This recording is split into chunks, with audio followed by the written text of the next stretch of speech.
Good afternoon, and now we will be deriving expressions for those derivatives which are, last class remember, dfx by du by u1 or dfax by d alpha, etc., which are u derivative, alpha derivative, q derivatives like that. And we understand that these derivatives are evaluated at steady state. It's a very important thing. And second thing, we should understand that we are using stability axis system, right? And by now you know what is a stability axis system. To revise your understanding, we know that if this is the plane which was having x-axis like this, z-axis like this, and it was having a steady state angle of attack, let's say alpha 1. So it's cruising at an alpha 2 degree, so I am say alpha 1. When I am defining stability axis system, I am saying I am aligning this x-axis along the total velocity in the vertical plane, and I am calling it xs, and naturally your z will become zs. So you could see that now I am not working in x and z axis, I am instead working on xs and zs, and the consequence of that is W1 becomes 0, right? Because there won't be any component along W1 when I am talking about a vertical motion restricted to vertical plane. And since it is very simple that this is the airplane, this is the velocity vector, and if this is the x-axis, I align with the x-axis. This is stability axis. Now there cannot be a component perpendicular to xs. So z component along zs will be 0, so W1 is 0. So we define stability axis at steady state. We confine our or redefine our axis system aligning with the velocity vector in the vertical plane, so that your W1 is 0. And we have to evaluate these derivatives keeping those things in mind. So if I draw this diagram for more clarity, you see that this is alpha 1, this is the x, what I was showing here, and this is the perturbed u, this is the steady state value u1, because that is the xs direction.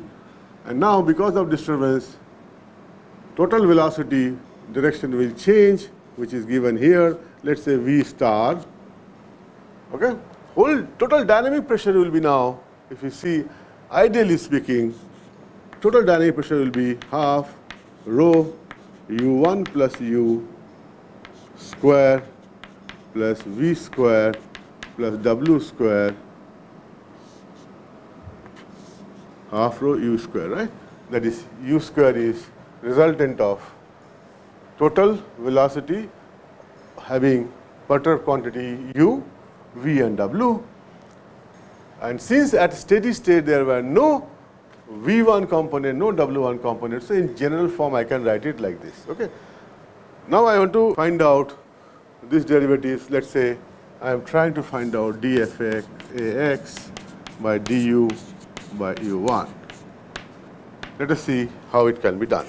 I can write f(ax) is equal to cx into q bar s.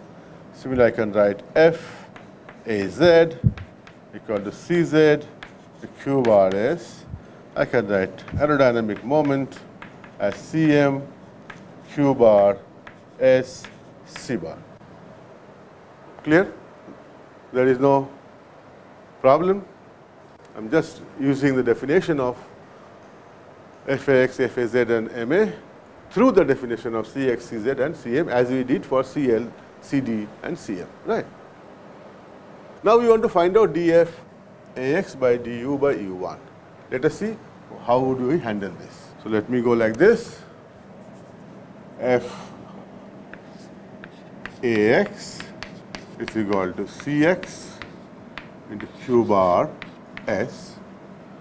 So d, this is very mechanical, so follow my steps. U by u1 will be equal to d Cx du by u1 into q bar s plus Cx into S dq bar by du by u1. No issues, class 11th, 12th. What next? Let us see what is dq bar by du1. dq bar by du by u1. What is it? Let us check this. You know what is q bar? Q bar we have already understood. It is half rho u1 plus u whole square plus v square plus w square, half rho total v square. What is the important thing you should remember? That this to be evaluated at steady state. So all these things to be evaluated at steady state. So dq bar by du by u1 has to be also evaluated at steady state. So if I write dq bar by du by u1, I will write it as u1, which is constant, dq bar by du, and I can differentiate this and put a condition that at steady state all the u, v, w are 0, isn't it?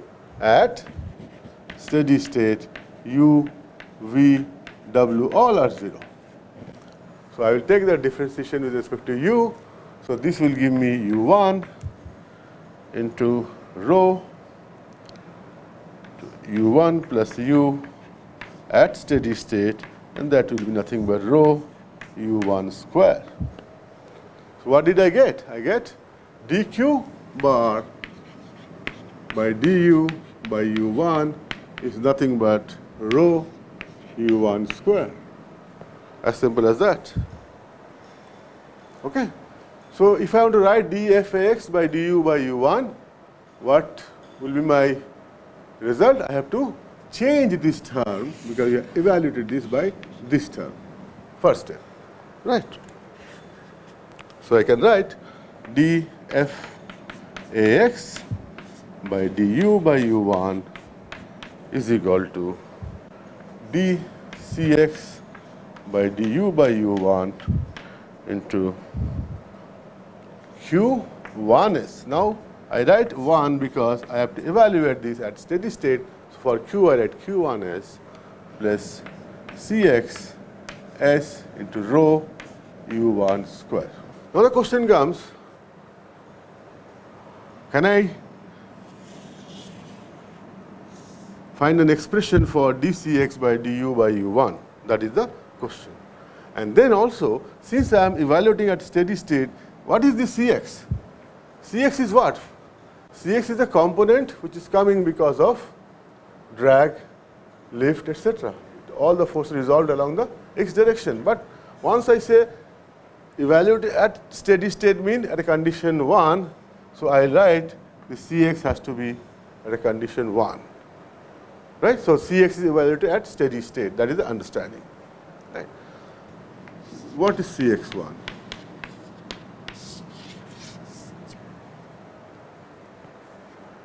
Let's see like this. Suppose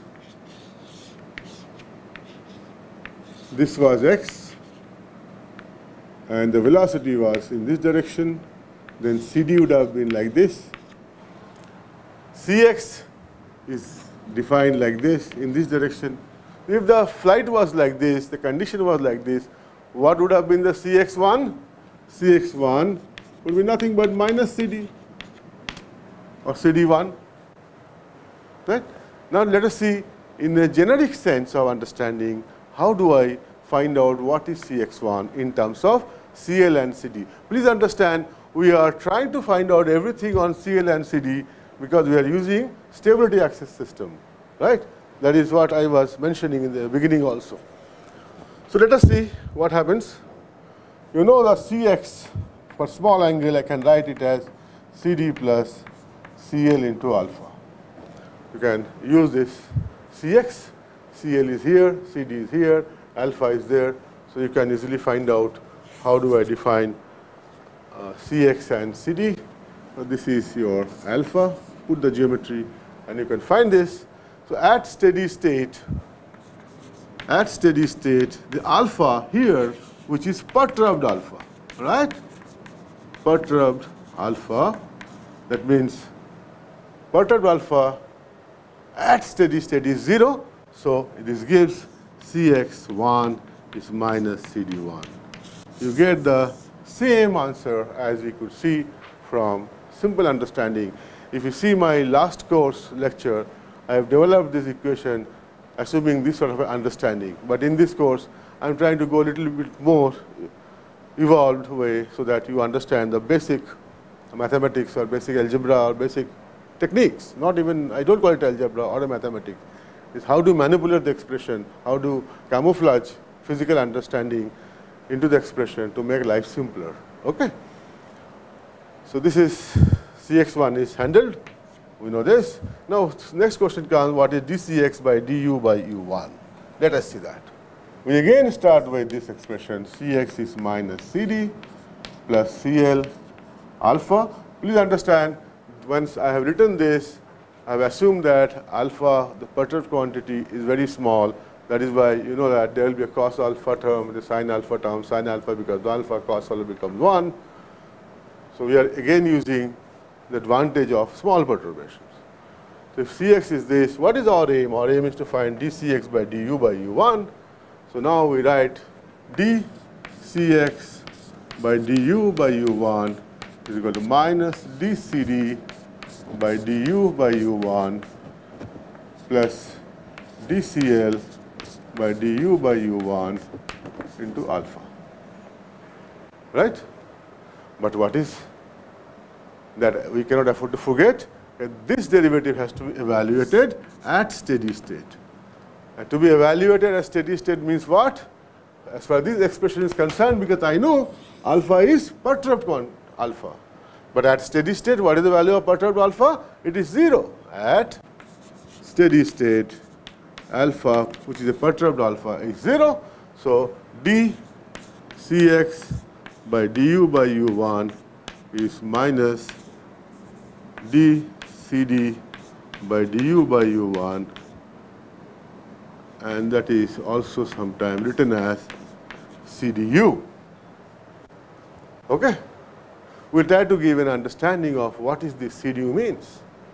But as far as expression is concerned, now I know that dfx by du1 I can easily write as dfax by du by u1 I can write as minus cdu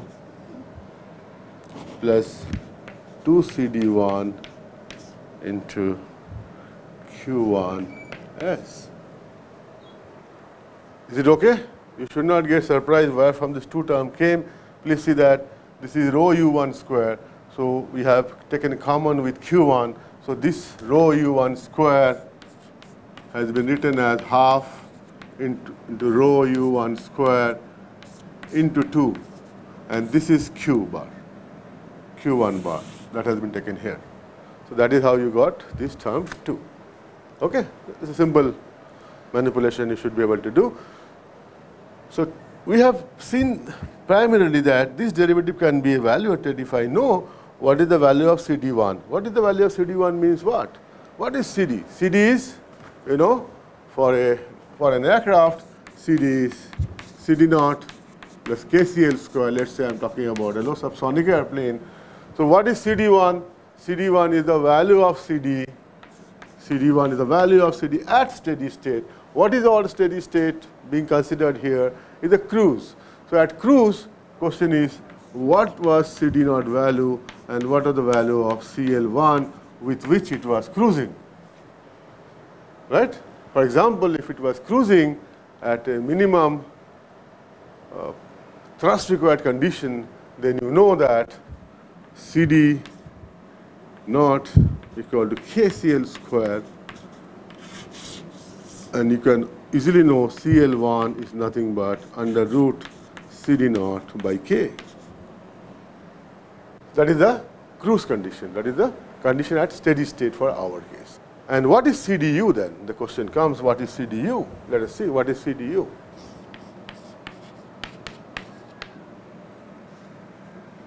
CDU, I can write it as dCd by du by u1 by definition, and I can write this as u1 by a into dCd by du by a. What is a here? Anybody's guess? U is the velocity of sound at that altitude. And what is u1 by a? It becomes the Mach number at steady state. So it becomes m1 into dCd by dm. Now you see very interesting phenomena. The CDU is immediately giving us some sort of a very, very significant understanding. If you recall, CD versus Mach number for an aircraft, something looks like something like this, right? Typically, this is a transonic zone, maybe 1.1, 0.98, or to 1.1 or 1.2, depending upon the configuration. Now you could see if you are in this region, here dCd by or dCd by dm is greater than 0, whereas here dCd by dm is less than 0. So depending upon what is your flight regime, this dfx by du1 will change depending upon the value of CDU. Sometimes it becomes positive with subsonic type, it becomes negative if it is supersonic. So this plays an important role. Okay. You will see why I am stressing this. Overall stability, overall dynamic stability, when you are going to study, we have agreed that we will study the response of U, alpha, Q perturbed quantities. To know U, alpha, Q, we need to solve perturbed equation of motion, and to solve perturbed equation of motion, we need to know the values of fx, fz, and m, and fx, fz, and m depends upon the U derivative. So depending upon subsonic or supersonic, the responses will change, and it may affect the dynamic stability character of the airplane. So it is extremely important to understand this in a real physical sense. Okay. So we have understood what is dfx by du by u1. Now let us go to the next. We are continuing with u derivative, or you say u by u1 derivative. We have finished dfx by du by u1. Now we want to do something with fz by du by u1. And the method is similar to what we have done. So let us write faz as cz q bar s. That is where from we started, and we have to find this derivative. So df az by du by u1 will be equal to d cz by du by u1 q bar s plus cz s dq bar by du by u1. By now you should be able to do yourself actually, right?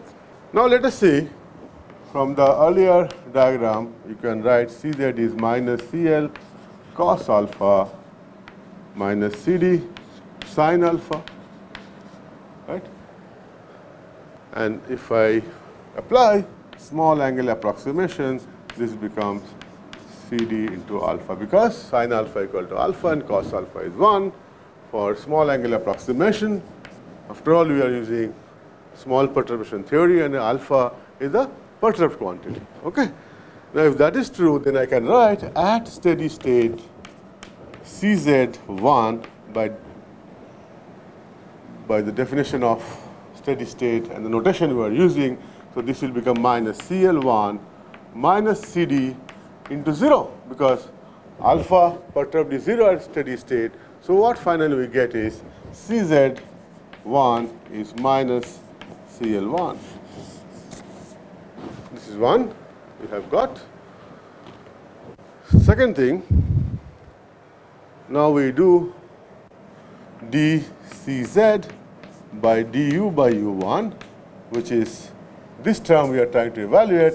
Please remember, we have to evaluate at steady state.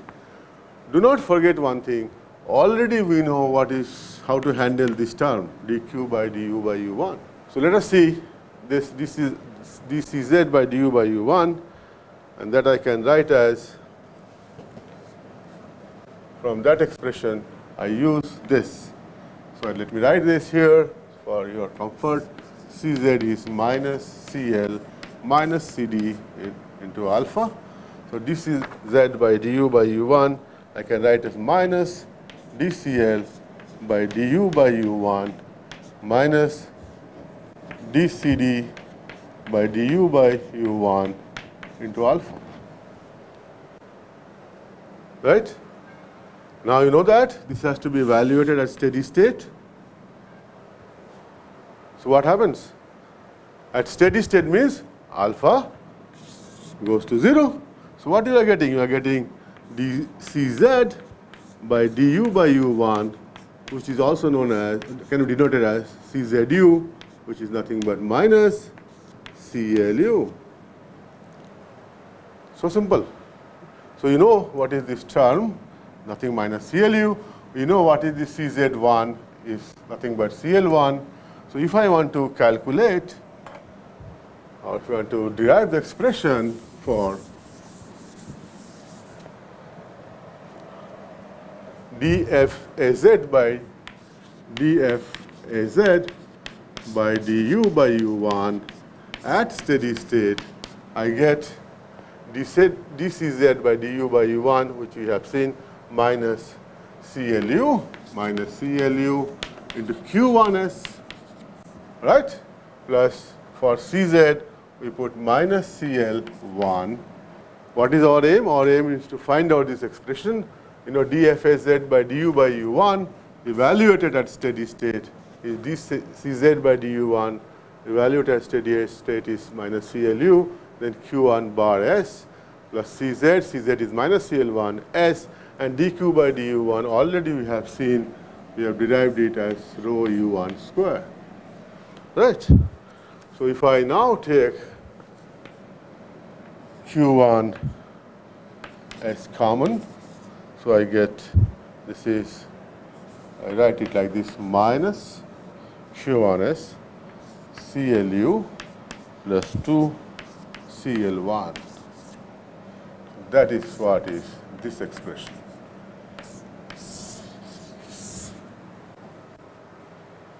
Again, you should understand where from this term 2 came, because it is here.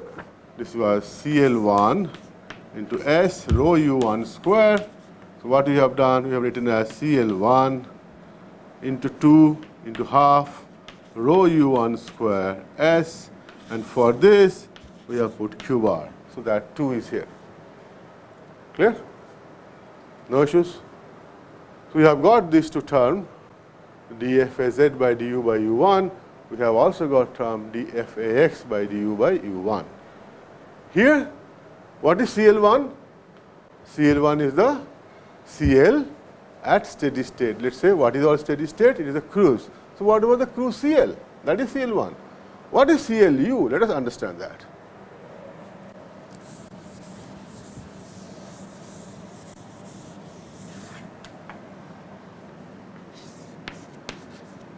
This is dCl by du by u1. As we did for Cd, I can write it as m1 into dCl by dm. And if you see, the variation of Cl versus Mach number, also something goes like this. Up to 0.6, it remains almost constant. Then there's a dip. It goes like this. You know, this typically follows Prandtl-Glaudet transformation. And here also you could see, here in this region beyond this transonic, at height up to high subsonic, this slope is positive, dCl by dm is positive, and here dCl by dm is negative. So again, depending upon which flight regime you are flying, the value of dFaz by du1 is also going to change. Right? You could also see that there is an analytical way of handling it using Prandtl-Glaudet transformation. And if you see, Cl is defined as Cl alpha by under root 1 minus m square into alpha, and this is at m equal to 0. Incompressible case. This is a compressibility correction. So, and now if we simply take a derivative dCl by dm, you get an expression as m by 1 minus m square into Cl. So analytically also, as a first-hand approximation, you can easily find the value of dCl by dm, which will be required in finding the value of CLU. Okay? But for practical purpose, you need to do it in your own way through different testing. And when I'm writing dCl by dm, please understand I'm conscious about the fact that depending upon the flight regime, these derivatives are going to be different. The sign of the derivative is going to change. Okay, the final derivative in terms of pitching moment in longitudinal case, which is very, very important derivative. And that expression also will be developing today in this module. Other derivatives will develop in the next module. That in that sense is the final. So it is basically, if I see the pitching moment is written as Qs C bar into Cm, we want to find out dm by du by u1, and which is nothing but Q1s C bar dCm by du by u1 plus Cm SC bar dq bar by du by u1. You have become expert now. You know that I need to develop this at steady state. So that's why 1 I have put here. So I need to put 1 here as well. And also, this is at steady state. This is at steady state. Okay? As far as dq bar by du by u1 is concerned, we know that. We have two things to understand: what is Cm1 and what is dCm by du by u1. If we understand that, then our job is done. Here, I do further simplification in terms of expression. I write Q SC bar CMU plus CM1 SC bar into rho U1 square. And because I know dq bar by du1 is rho u1 square, and which I can write again as Q1 SC bar CMU plus 2CM1 into SC bar Q1 bar. Same theory. Divide and multiply by 2 to incorporate Q1. So I have Q1 SC bar into CMU plus 2CM1. This is nothing but dm by du by u1. Since we are not considering any thrust contribution, so Cm1 is Cm at the when the aerodynamic moment is 0. Otherwise, for a trim, if thrust is there, then the moment due to thrust plus aerodynamic, the sum should be 0, right? But here, since we are not considering that, so the aerodynamic moment has to be 0. So Cm1 I am putting as 0 at steady state. Cm1 is 0. So I have got this expression as Q1 is C bar CMU.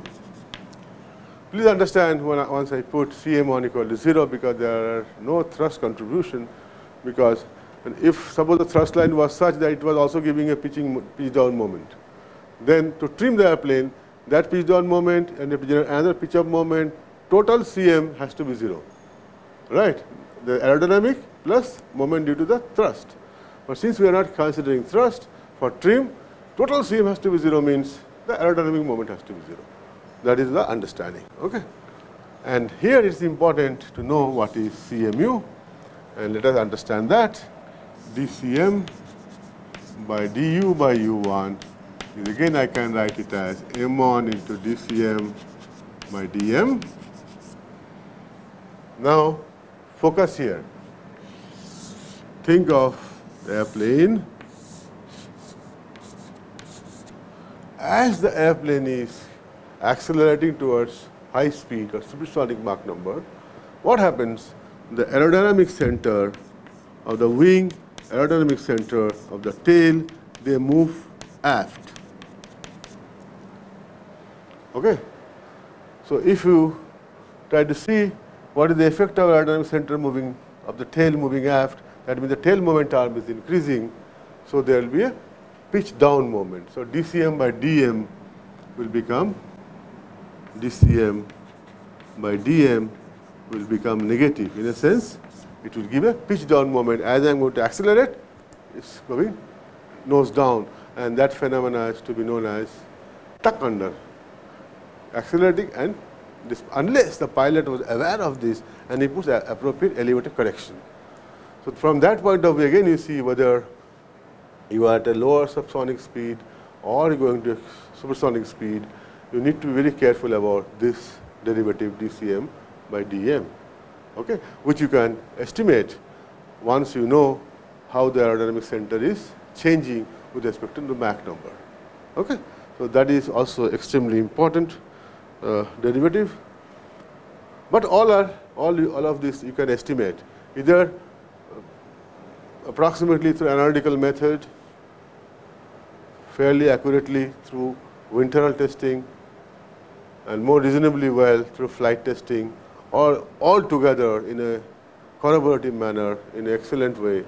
All the derivative can be captured within 10 to 15% depending upon what regime you are operating. So today what I try to explain you, how do I find these derivatives which are useful for characterizing dynamic stability through solving the equations of motion, which are perturbed equation of motion, and we try to understand how do I find these derivatives using the geometry of the airplane, using the flight regime of the airplane, whether subsonic or supersonic, knowing the characteristic of the airfoil.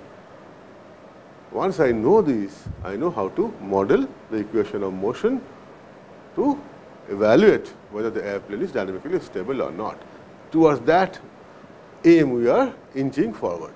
Thank you very much.